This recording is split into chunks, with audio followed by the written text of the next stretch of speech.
And Coach, I'd love to start off the Q&A by having you share with us a little bit of why you felt like coaching and sports in general was the right career path for you. I know there's so many of us that desire to pursue a career in sports, but what was that for you that really set the whole plan in motion of you working in sports full time? Well, I think the very first thing, I mean, for everybody is, figuring out what your calling is. Like, why have I been placed on this earth? Like, what is that reason? Right. And I really do feel like for me, my calling or my purpose is to encourage, to motivate and inspire, and with that being said, that's coaching. Right. I've been coaching even when I was a player, with helping, my teammates, be the best version they can be. Like it was weird how guys that I played alongside with would always come and ask for my advice. To go always come and ask, man, why do you work so hard? Why do you do this? Why do you do that? And it just transpired into, coaching in a sense, more like personal development coaching, but coaching on the court, it kind of just stemmed off of that. And I'm in my wheelhouse. It gives me an opportunity to change lives, even if it's a small bit. It's what I'm called to do, and it's been tremendous. It's been a tremendous journey. That's awesome, Coach. Yeah.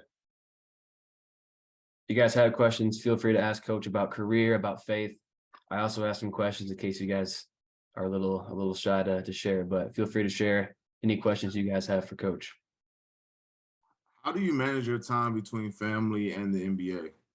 How do I manage my time? Whew. I have to. You got a big family too. You say what? And you got a big family too. Boy, I got a tribe. We are rolling. So I'm gonna show you a picture of my family. I don't know if you guys can see that. That's us in a nutshell. Include add two more twins to that, but that's us. But every single year, I always ask the Lord. Again, big faith guy, so a lot of this Christian terminology is gonna come out. So I always ask the Lord, yo, like, what's the word for this year? What is it? Last year was discipline. This year is intentionality. Okay. And with that intentionality, it's like, okay, I got to be intentional in every area of my life: faith, family, fitness, finances, focus, all of it. Right. I have to be intentional. I got to do something every single day, to kind of build in those areas. I'm a busy guy, and I have different facets that I have to fill in a sense. And one of the most important is my family. Right. So how do I do that?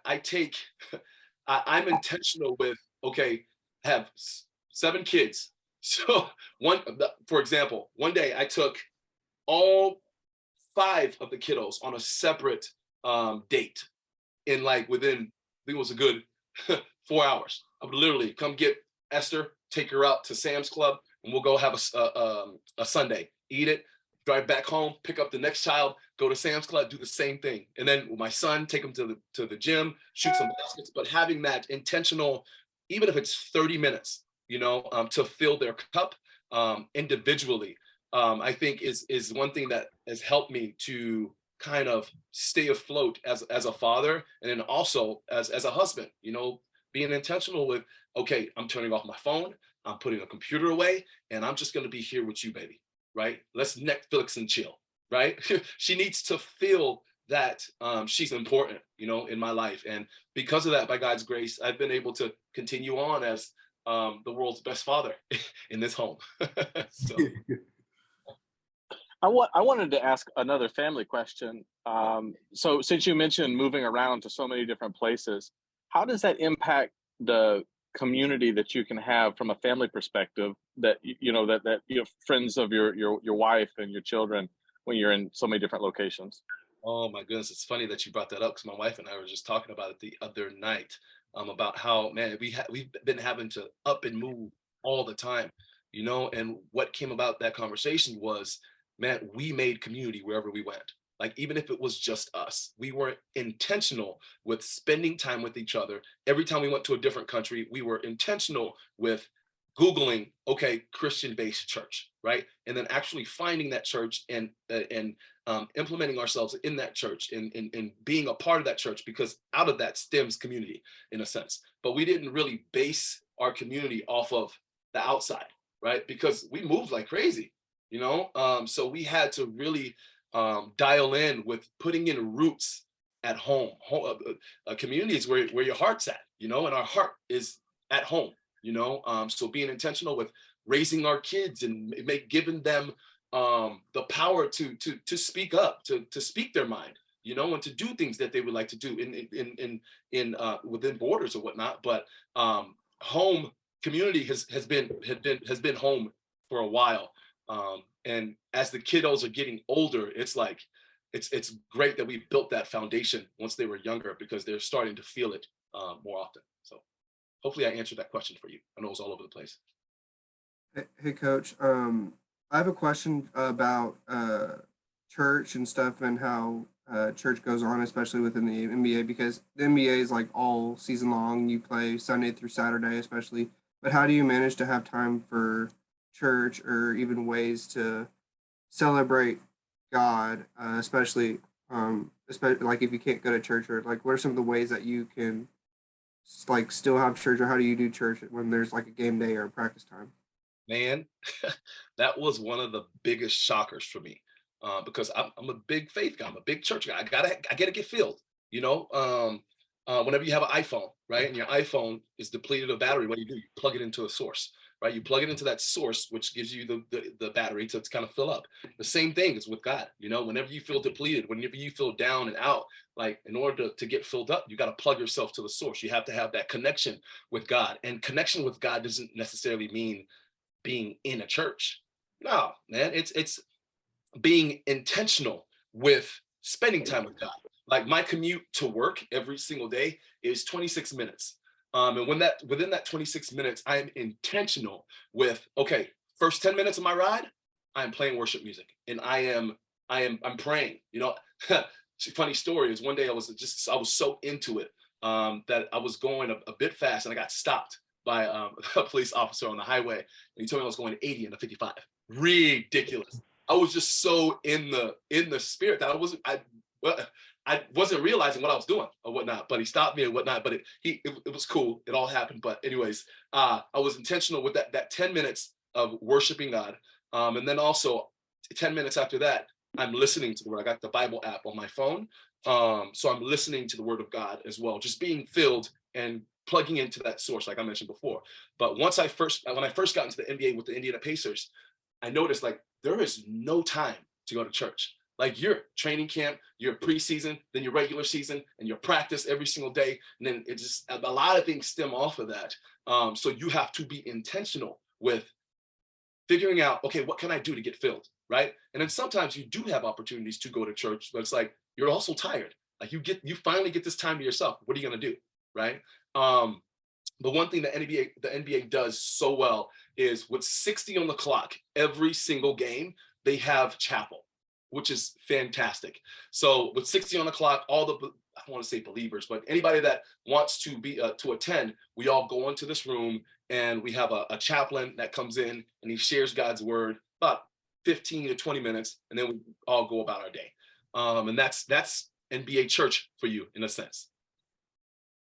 But it all boils down to being intentional, knowing what you want. You make time for what's important to you.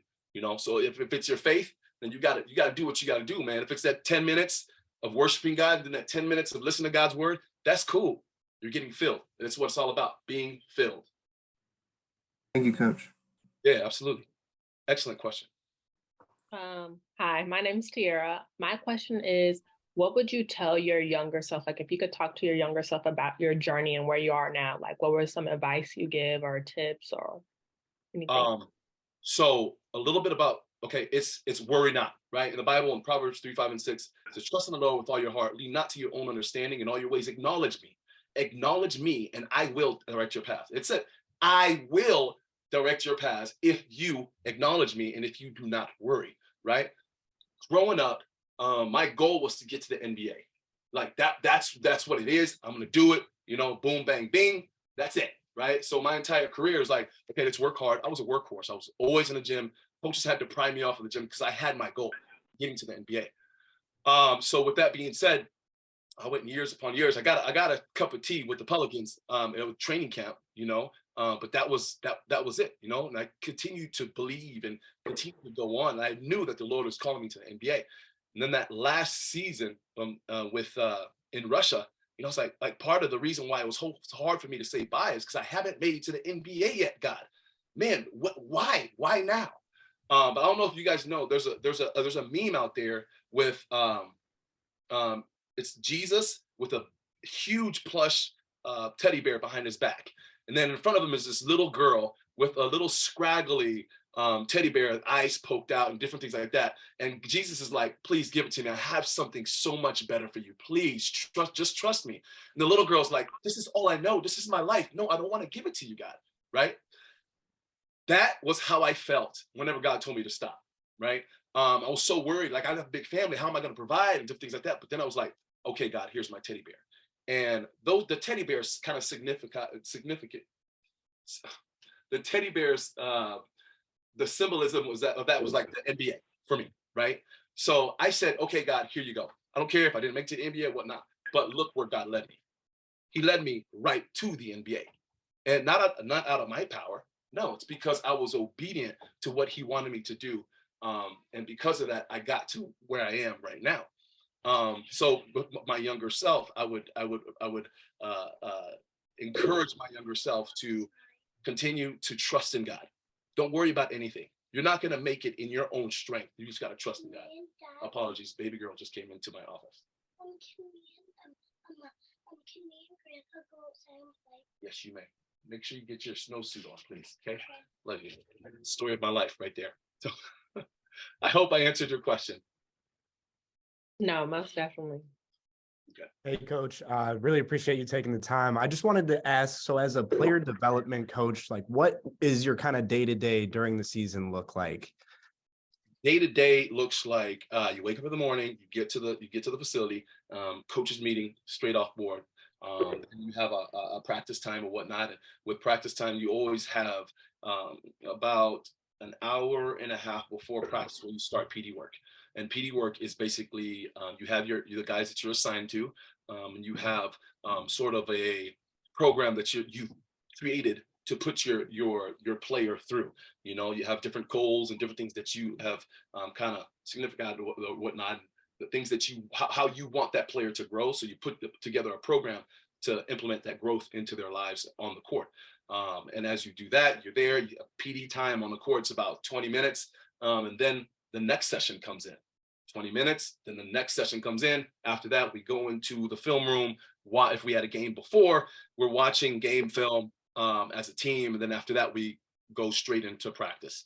Then after practice, you have guys, workhorses that are like, okay, I want to get some more shots up. I want to do this and that. So then you kind of put together something to help them better themselves in whatever facet they want.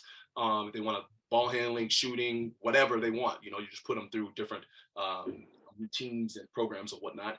And then you're also showing more film. You know, if guys want more film, especially if there's a game before, it's film that's individualized or whatnot.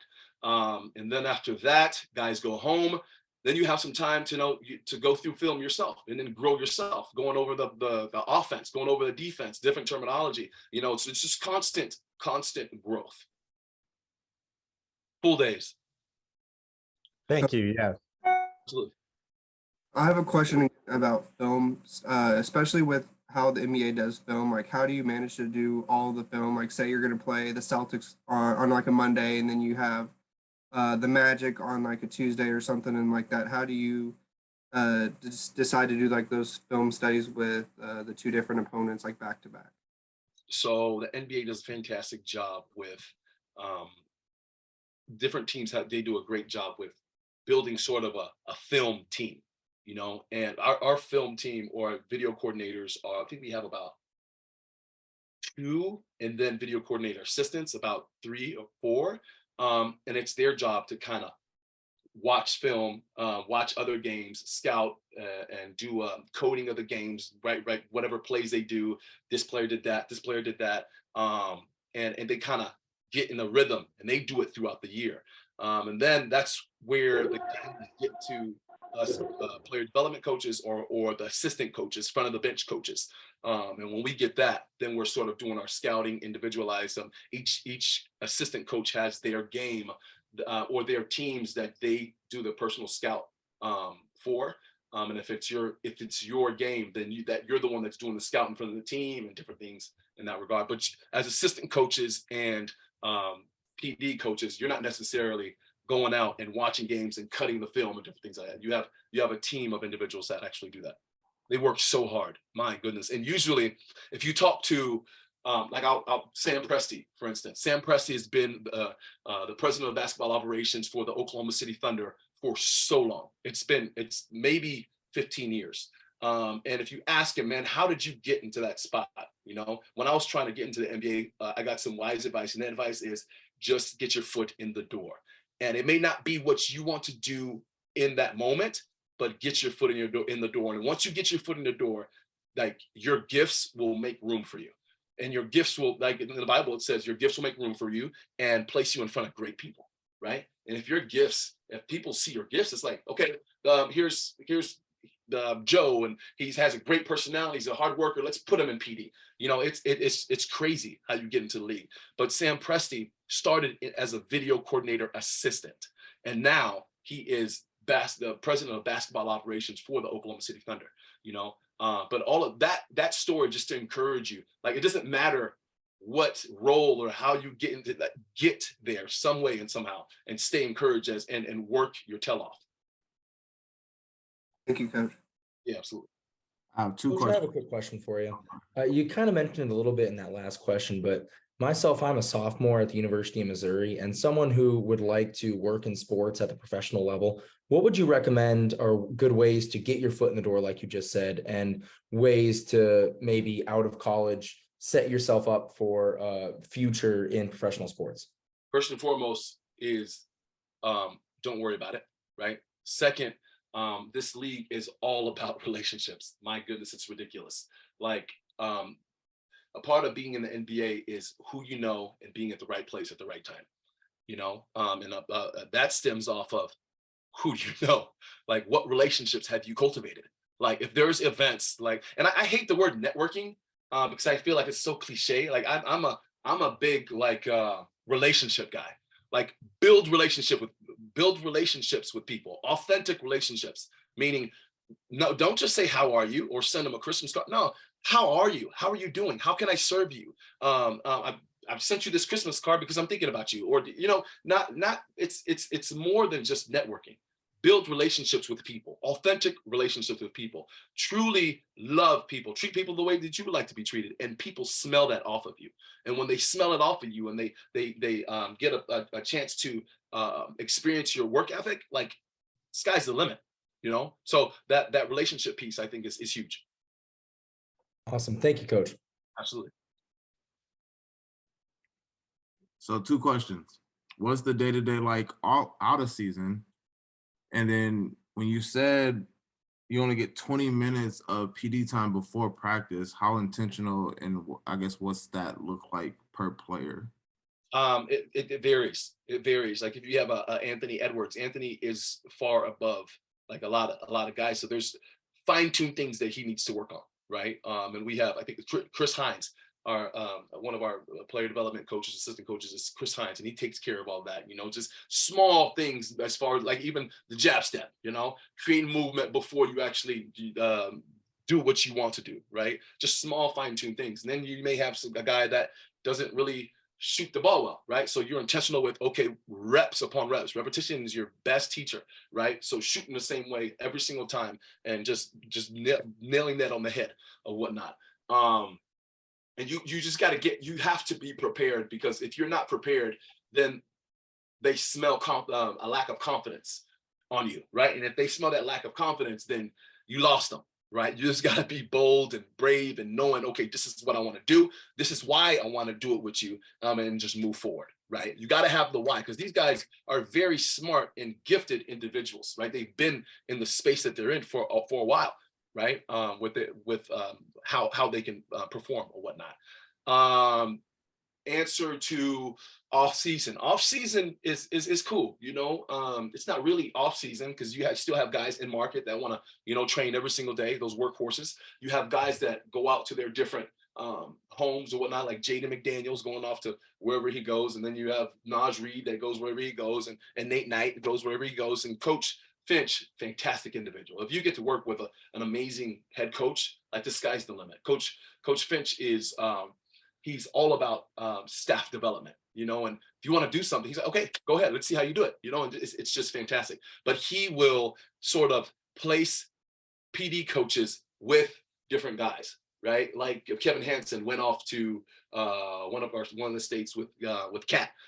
He spent time with Cat in wherever he was at for 50% of the summer, right? But he's out there, which is cool because he's out there and he can also bring his family with him, you know, and basically have vacation in Cali. And then you got like 3 or 4 hours a day that you got to be with a player and train them and help them be the best version of themselves. And then, you know, you're good in a sense. Obviously, you're still learning and you're still grinding with, you know, how can I become a better coach? You know, you don't, as a coach, you don't ever want to get to a place where you're content. You don't ever want to get to a place where you are like, I'm good, I made it. No, always growing. There's a saying, the wolf climbing the mountain is more hungry than the wolf that's on top of the mountain, right? Why? Because he wants to make it. If you're the wolf on top of the mountain and you feel good, like, oh, I'm good, I'm here. Like this other wolf is coming right up, hungry, like growling, you know what I'm saying? So it's important that you stay on top of, okay, how can I learn? How can I learn? How can I be the best? How can I beat, I don't want to say beat the next guy because it's not a crab in a bucket mentality, but how can you be the best you in the situation, in the place that you're in right now? Thank you. Absolutely. Great question. Hey, Coach, this is Dylan. You kind of mentioned it earlier about different guys and different levels they're at in their careers and stuff like that. I was kind of curious, what is it like from a coaching perspective, coaching a guy like Anthony Edwards versus coaching a guy who maybe doesn't get minutes or is on the end of the bench or something like that? What's the mentality like? That's an excellent question. So the mentality is, yes, on court development, but even more so important, like that mental development as well. Because if you think about it, like you're sitting the pine and time again, you're not getting in the game. It's like it could be tasking for you. Like it could deplete your confidence. You work so hard for this moment and you don't get in the game time and time again. So the differentiating factor between the ant and the end of the bench guy is, how are you doing? Staying on top of them. Hey, do you want to let's dial in on your mental fortitude. Let's dial in on your optimism conditioning. Like everything that happens to you is exactly what needs to happen to you right now, right? Because then you have that everything's exactly what I need mentality in a sense. So it's sort of like on court coaching and personal development coaching all filtered into one. You know, and it's so important for those guys because like you don't want a guy that just quits, because that depletes their opportunity to get where they want to go, right? And for me, it makes me feel like a failure in a sense, because I know my calling is to educate, to empower, to inspire, and to motivate. You know, and if I'm not doing that, like I'm not doing what I'm supposed to do. So, great question. Coach, I'm curious how your faith plays into your coaching style. I know you talked about how important your faith is to you, and I know that really plays out in your life. So how does that play into how you coach the guys? It all boils down to that golden rule, you know, treat others the way that you would like to be treated, right? I want every single person I come into contact with, and not just players, to be the very best version of themselves, right? And that's just like our Father, Jesus, you know, just exactly what he wants, right? He wants us to be the best version of ourselves. And the best version of yourself is the disciplined version of yourself, right? So being able to help these guys just be disciplined and build good habits, whatnot, is just, it's pleasing to me. And it makes me want to be a better person, you know, and with being a better person, I think it connects to Christianity in a sense. My family and I, our goal or mantra in life is love God and love people, right? Love God with all your heart, with all your mind, and all your soul, right? And I think it boils and stems off to genuinely loving people as well. Great question. Every question's a great question. Don't think your question's dumb or no question's a stupid question. What do you think your specialty is when it comes to your skill, when it comes to development, skill development, or mental development? Which one do you My specialize energy. in? My energy. Like you have, you know I how can you feel have. that through the screen. I'm sorry? I can feel that through the screen. Oh, that's it. That's my superpower. Everybody has their superpower. My coaching style is different because I'm a guy that when I'm putting you through something, I'm getting out there with you. You know, by God's grace, my body has kept up throughout my playing career, and I'm able to get out there and guard and put these guys through things and different things like that. But I'm also loud. I'm very loud, and I'm very expressive. You know, and that's what people want. Your gift will make room for you and place you in front of great people, but you have to hone in on your gift and be you. Like, be you no matter what. Even if you're different. I'm different. I'm super different. And a lot of people will tell you that, you know, and that's what sets me apart from a lot of coaches and a lot of just anybody, you know, just being myself. God created me. Like, I am who I am, and I have to let that shine no matter what. So to answer your question, my superpower. Every single one of you guys have a superpower. And it's important that you figure out what that superpower is. But with that superpower, you also have a kryptonite. Like, what's that thing that keeps you from utilizing your superpower, right? And for me, and I'm open book. Like my kryptonite that I've been continuously working on is the thoughts of other people. What do they think about me?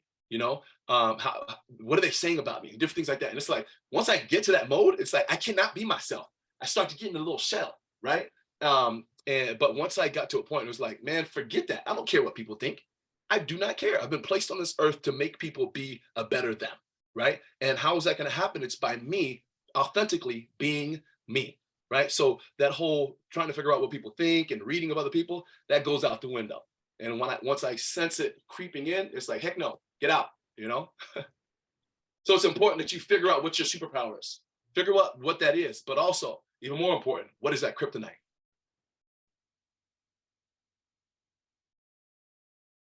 Appreciate it. Yeah, Struggle with the same thing too. So I appreciate that. Yeah, get rid of that, baby. Yeah. It's what's the word I'm looking for? It's crippling. Man, it cripples you.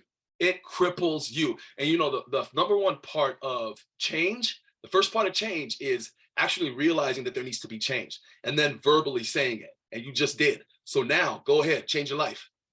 Change your life. The sky's the limit. I have a quick question for you.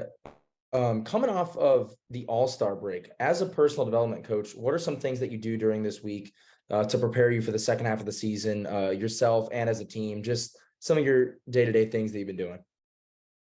Not think about basketball, not watch any film, get away. My wife and I were blessed with the opportunity to go to Germany, you know, so my wife and I went to Germany. My kiddo stayed here, team in Germany, kid just walked in, sorry.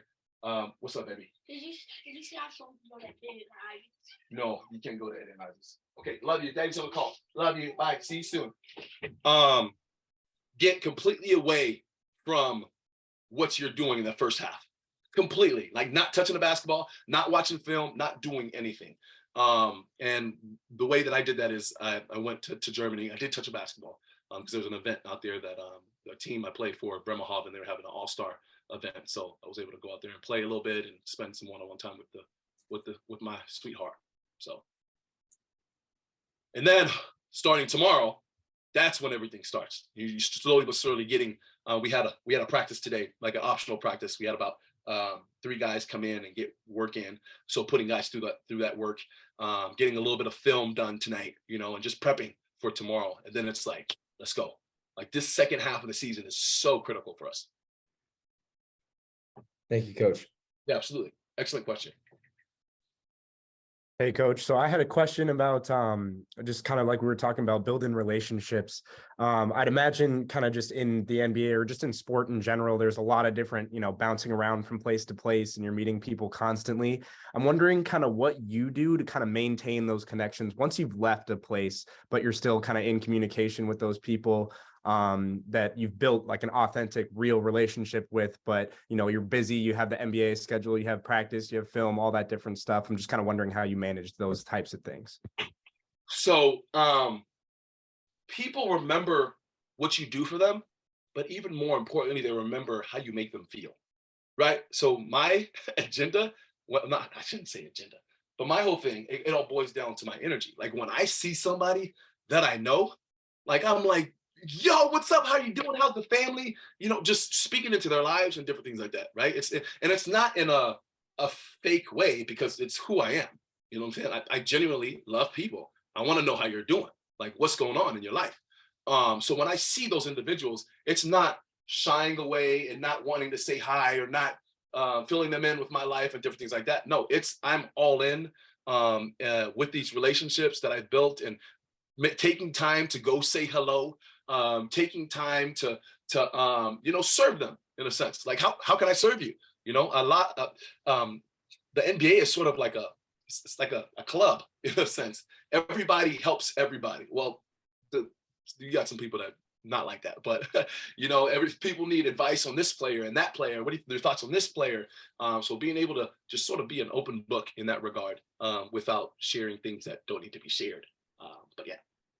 Absolutely. I appreciate it. Thank you. Yeah, for sure. Hey, Coach, I got a question about motivation, especially now towards the end of the season. I was wondering, how do you stay motivated throughout the whole season, and especially towards the end? Great question. Your why. Why do you do what you do?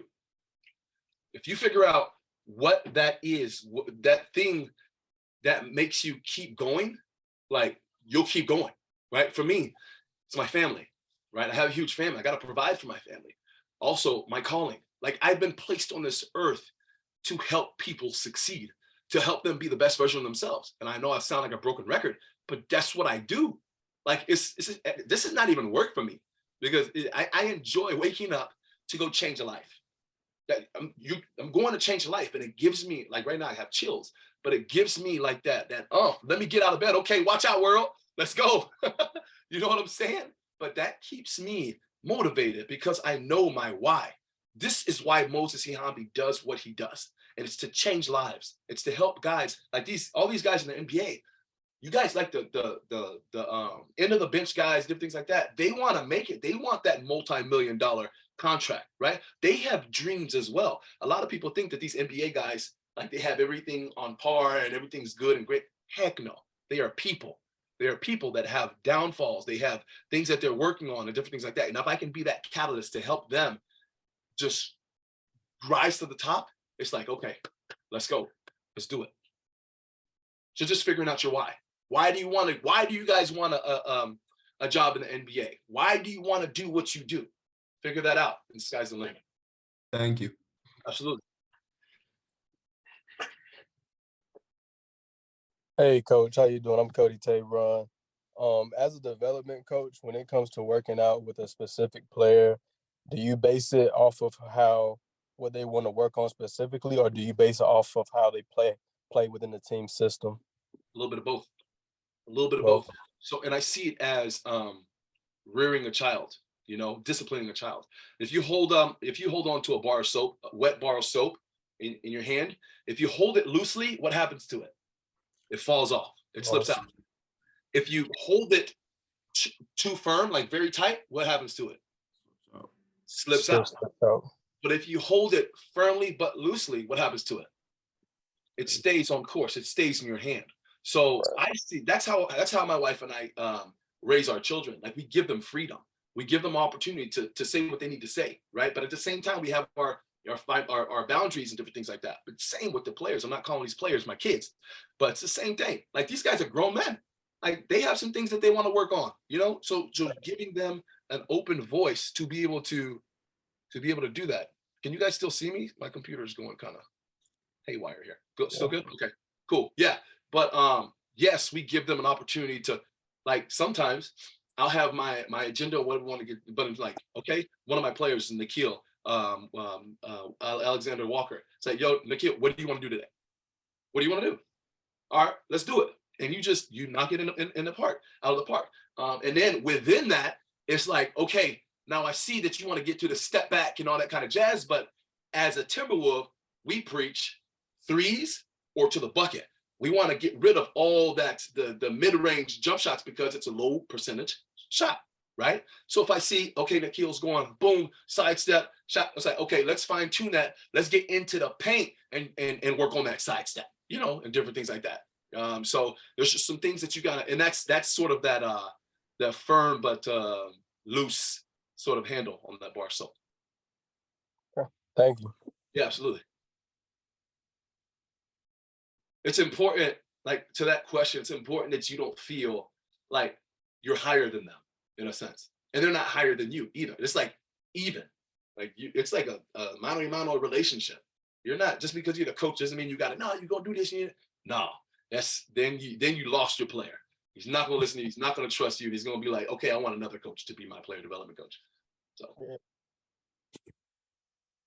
Coach, I got two questions. My first one comes a little bit more from a fan perspective.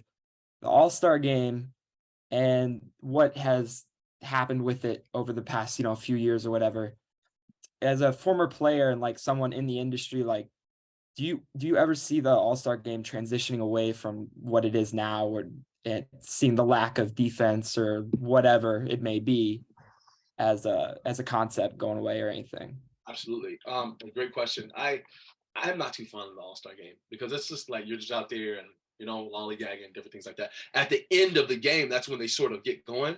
I honestly do feel like it will change because this world is ever changing, right? And the NBA is always growing, and we have great minds that are kind of implementing different ideas and whatnot. I do feel like things are going to change in a sense, but for me, it's like, man, we do have, something has to change quick with that All-Star game. But at the same time, it's like, okay, it's the All-Star game. You don't want anybody to go out there and get hurt, because what's more important is the season, right? So I kind of get okay, you don't want to play defense so much and different things like that. So, but I do feel like it will be growing in a sense. Hey, Coach, I kind of have a piggyback question kind of off that as well. But my question for you is like, how do you watch basketball like as a coach versus like as a fan, kind of like on that side? Because just being a former manager, like I used to enjoy the game a lot more, but now as a former manager and stuff, like I feel like I nitpick and basketball and all that knowledge. If my question makes sense. Absolutely. As a fan, because I was a fan, you're watching. I would say the main part that you're watching is on ball. Like, what is the guy with the ball doing? Like, and you're just laser focused on that. And then as a coach, it's like, yo, so what are they doing off ball?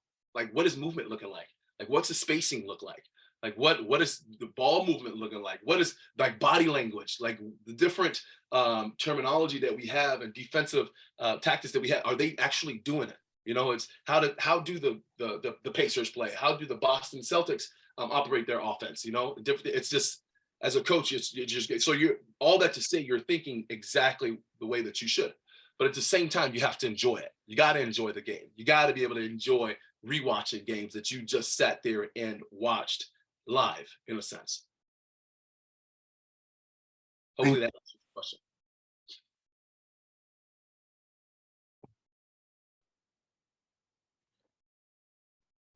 So what's your goals for your future? Ooh, good question, boy. I don't know if I want to be a head coach because with a head coach, there's a lot. Finchy goes through so much. I'm not saying I don't want to. I'm just saying, like, I'm pause on that a little bit. Mm-hmm. So my goal is to be a front of the bench coach. Maybe personal development is huge for me. So one of my, and to do it with my wife. You guys haven't met my wife, but she is, man, she's different. And being able to go into personal development coaching with her is sort of our goal in a sense. Marriage, parenting, and also personal development in a sense. Doing that with, even with just player development, being able to bounce both of those is like, I'm home. But obviously I know that there's growth and different things like that and whatnot, which is awesome. I'm not saying that I'm content where I'm at, because I am not. There are some things that I want to get done, especially in the motherland. My family's from the Congo, Central Africa, and you have so many guys coming out of that continent and making some noise over here. But if you see the conditions in which they're training in, it's like, come on, we can do better. So being able to be that catalyst to kind of implement that change in my country is huge for me. So being able to do that and utilize my influence to create that change for them is what's in the future as well. So question.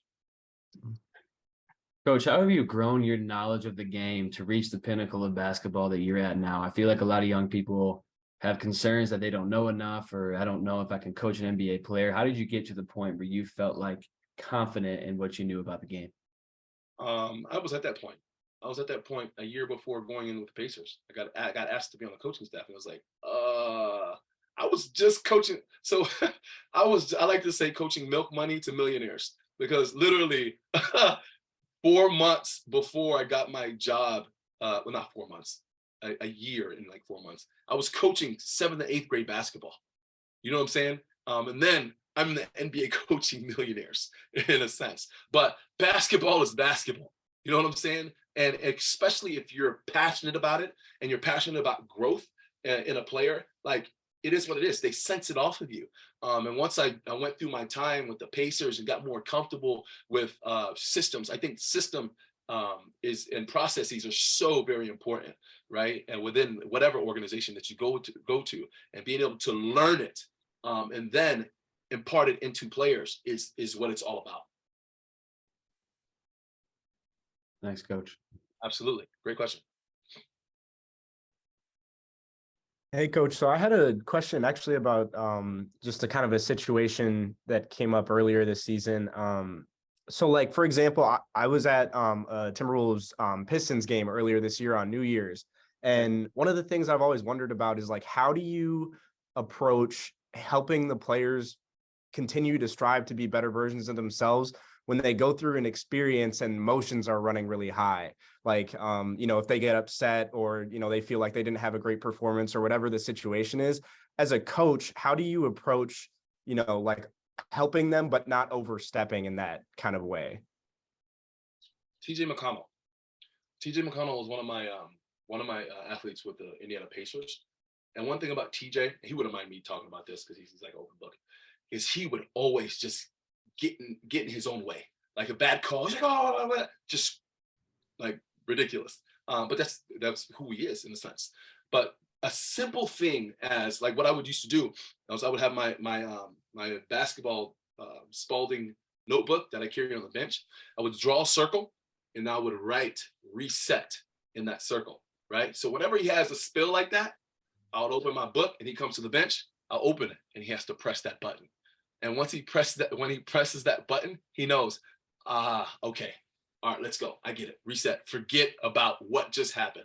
A huge part of being an athlete, even and more people, it's like we get in our own way. Like it's not you against the other team. It's you against you and everything that you do. So those are some of just finding little tactics like that and implementing them in their everyday. And also a huge part of it is like actually explaining why you do what you do. Like sitting down and telling TJ, yo, TJ, like that's something we got to work on, baby. You want to get this multi-million dollar contract. Yo, that's one thing that's separating you from getting where you want to go, right? So let's work on it. And we worked on it. And he dialed in on it. And it's not like in a demeaning way or like, hey, listen to me, I'm your coach, you better. No, it's like, I'm gonna present it to you. If you want to do it, then do it. If you're not going to do it, then don't do it. Don't get this $1 million contract, And he did it. And he signed, was it 4.4 a couple of years ago? Something like that. But he got his contract. Another thing that we did with him, it was his contract year. And he was constantly thinking about, are they going to cut me? Are they going to trade me? Are they going to trade me? Am I doing this right? Did I do? And I got to a point, it's like, okay, T, you're getting in your own way, right? So I want you to picture yourself going in your basement, grabbing a suitcase. Get your suitcase out. Then I want you to picture yourself getting all these thoughts out of your mind and putting it in this suitcase, right? So he's doing it. Boom, boom, boom. Okay, you got it in there? All right, shut this suitcase. And I want you to go down in the basement. I want you to shove this suitcase back where it was, and he did it. And it got to a point where it's like, he's no longer thinking about what if, oh, what about that? And no, he's just constantly moving forward. And I mean, some things would come up, but then I would, the suitcase, put it up, but just a part of being in this industry is being different, like being creative in the way you think and the way you present. Got it. Thank you. Absolutely. Great question. We have time for one or two more questions, guys, and then we'll close. One or two more questions. It's Dylan again. So we hear a lot about stars and the star power, and I don't want to use a word ego, but there's this thing that some people will say that, like, oh, this guy's, he's such a big star. Like, kind of going off earlier what you were saying, like, how do you get someone of that caliber and that level to kind of work with you and develop them when they're such a high level, or if there's a emotion in the way or anything like that? Champion them, encourage them, be real with them. Like, one thing with Anthony Edwards is the pinnacle. Like, he's a superstar, right? But it's like, yo, Ant, you know why you're so successful right now? It's because you are you, and you don't care what other people think about you. You're constantly being who you are, and you're laughing, and you're joyful, and you're, and having that conversation with him. It's like, okay, they start to believe it. I mean, because it's true. But rarely do these guys have people coming up to them and telling them these things, because everybody thinks, oh, they're good. No, these guys go through things that they go through. I mean, we have another athlete, basically telling him that, yo, you're the anchor. You're the anchor of this team. You are the anchor. And with anchors, like, whenever you have a boat and you want to put the anchor down, like, the boat is cool, right? Because the anchor is down, but you don't see the anchor. The anchor is down doing its job. Like, you're not being seen, but know that you are one of the reasons why we are steady, like, stable in a sense, and it's just these little things that help these guys just see a bigger picture and stay motivated. Doesn't matter if you're into the bench or superstar. You may get in your own way and think that, because I did. Like, I beginning of my career, it's like, oh shoot, I can't say nothing to Sabonis. Like, Sabonis, he's Miles Turner, yeah, he's good. No, man, get out of your way and do what you're called to do and speak your mind, because these people need it. Quick question for you when it comes to motivation and mindset, specifically to this season. The West is as tight as ever when it comes to the playoff race. How has that changed the mindset or motivation this year when it comes to the playoff race as in years past, or has it not changed at all? No, it's changed dramatically. But the one thing that comes to my mind when you ask that question is, you remember when the Boston Celtics were in the I think it was the finals, and they were down. I'm not sure what they were down, but KG is like, everything's possible. Yep. I'm looking at that freaking the standings and whatnot. That's exactly what we're thinking. Everything is possible, and it just gives you just that motivation and that drive to just keep going, keep going, keep going, keep going. You know what I'm saying? There's I like going to these meetings. There's a meme of a guy in like a diamond mind or whatever, and he's chipping at this mountain, chipping and chipping. There's two of them. The one up top, he's chipping and chipping, and he's like this close, but then he turns back because he's like, man, I'm never gonna get it, But then the guy down below, he's chipping and chipping and chipping, and he gets to the diamonds because he just kept going. Our guys being able to see the standings and how tight it is. And Finchie, again, a fantastic head coach. One thing that he did was he's like, we got to get this in front of our guys, because some of the guys, they're not going to look at your record and different things like that. So we put it on a big screen right by their lockers, by the locker room. It's right there so they can see it. So it's like, okay, we're there. All right, we're in 8th place, but we're tied for like 4th and different things like that. So we just keep going and going and going, because you never know what's going to happen, right? And that's why it's so important that you keep going. Awesome. I guess. Thank you, Coach. Yeah, absolutely. My final and last question for you is, what do you plan to be intentional about this week as the new season is here? Or not like the new season, but the second half of the season, like for you, yourself, for your family, and others. Like, what is your intention? What is my intention? Good question. Like, being intentional this week. So pardon me, I got to move my computer because my battery's about to die. Geez, that's a good question. I think I could do a better job with the smaller details, right? Like, even in regards to like our offense, like there's some small intricacies that I could implement in like even just my PD work, like not neglecting the small things with these players, I think is one thing that I've been thinking about, and I will be more intentional. Again, that word intentionality. I'll be more intentional with as we push forward in this next part of the season. Great question.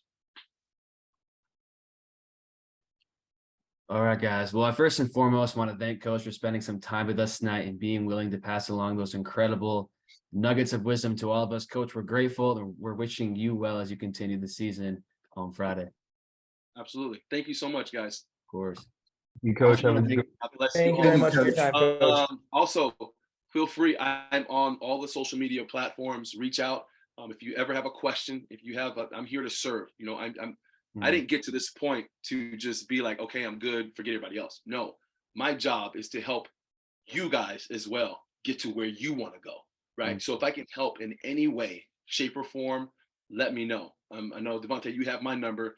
Feel free to get my number via whatever. You can get it from Noah. You have my blessing to share it with everyone, and I'll help as much as I can. If I don't reply, Devontae, you know, sometimes you know that I'm full. You know, I'll go about a week without replying, but it's not that I'm ignoring you. It's I got 7 kids, a wife, and a full-time gig with the T-Wolves, so I'm just trying to balance everything. But I will get to you. That's definitely That is true. He definitely will. And we had a solid conversation a couple weeks ago for about over an hour that he spent time with me on. So yeah, he'll definitely spend that time. Absolutely. Appreciate you, Coach. Absolutely. God bless you guys, man. Keep the faith. Can I say a blessing over you all?